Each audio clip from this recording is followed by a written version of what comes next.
In the last lecture, I raised the question why it is that we call the subject that we're going to study this week categorical logic, the logic of categories, when really what we're going to be doing is learning about quantifiers. Quantifiers like all, some, none, only, at least, and so forth. What do categories and quantifiers have to do with each other? That's the topic of today's lecture. So, first, let me talk a bit about categories and what role they can play in arguments. Now, frequently, we give arguments that make use of categories, of kinds of thing. Consider the following argument. Brazilians speak Portuguese. Portuguese speakers understand Spanish, and therefore Brazilians understand Spanish. Now, there's an argument with two premises and a conclusion, and it's an argument that talks about various categories of thing. One category of thing it talks about is Brazilians. Another category is Portuguese speakers, people who speak Portuguese. And a third category is people who understand Spanish.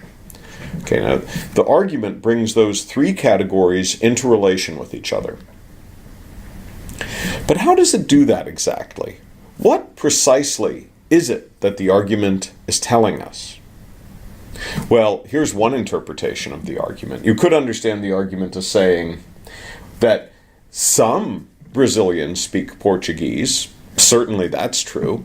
Maybe not all Brazilians speak Portuguese, and maybe there are some Brazilian citizens who've only recently acquired citizenship and have never learned to speak Portuguese. So some Brazilians speak Portuguese, that much at least is true. And some Portuguese speakers understand Spanish. Of course, that's true. But suppose the argument concludes from those two premises that some Brazilians understand Spanish. Would that be a valid argument? Well, although I'm confident that the conclusion of that argument is true, the argument itself wouldn't be valid, because there is a way for both premises of the argument to be true while the conclusion is false. Just imagine this. While it's true that some Brazilians speak Portuguese and some Portuguese speakers understand Spanish, you could imagine that all of the Portuguese speakers who do understand Spanish are in Portugal, not in Brazil. Or in any case are in some other part of the world than Brazil. And that none of the Brazilians who speak Portuguese are among the Portuguese speakers who understand Spanish. In that circumstance, the premises could both be true, while the conclusion that some Brazilians understand Spanish would be false.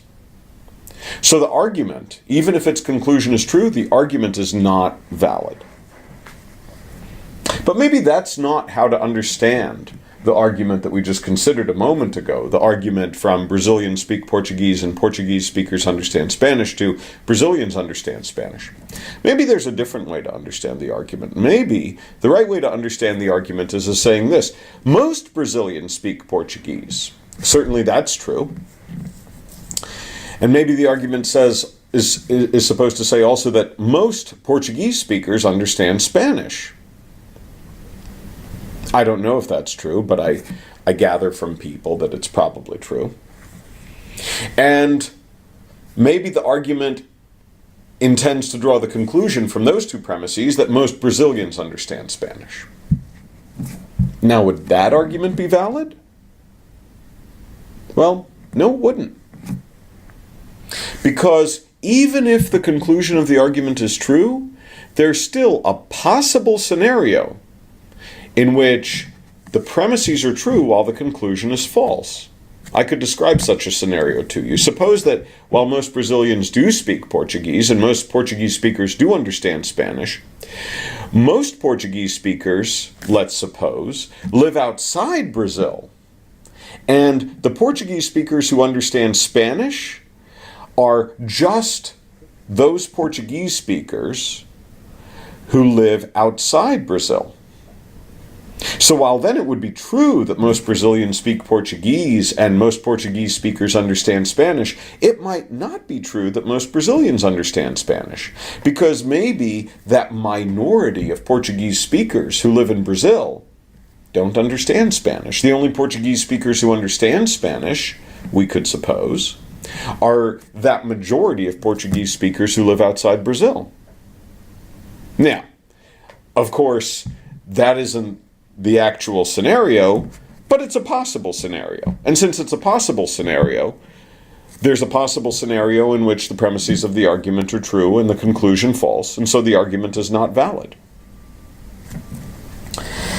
But maybe that's not even the correct way to understand our original argument about Brazilians. Maybe the correct way to understand our original argument is like this. Maybe the argument was intended to say, all Brazilians speak Portuguese, and all Portuguese speakers understand Spanish, therefore, all Brazilians understand Spanish. Now, one thing that this argument has to its credit is that it is valid. If the premises of this argument are true, if it's true that all Brazilians speak Portuguese, and it's true that all Portuguese speakers understand Spanish, then it's got to be true that all Brazilians understand Spanish. So this argument, in contrast to the last two arguments that we looked at, this argument is valid. Unfortunately, it's not sound, because it's almost certainly not the case that the two premises are both true. Be that as it may, though, the argument is valid. Now notice what we did. We started off with an initial argument that used three categories in the argument: the category of Brazilian, the category of Portuguese speaker, and the category of person who understands Spanish.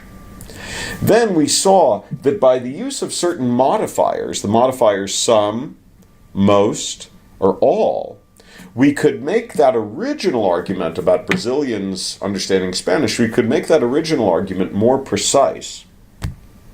And once we made it more precise, we could test whether or not it was valid. Okay. Now what I want to introduce is a way of testing whether or not an argument is valid when the argument is one that uses categories and quantifiers to modify those categories.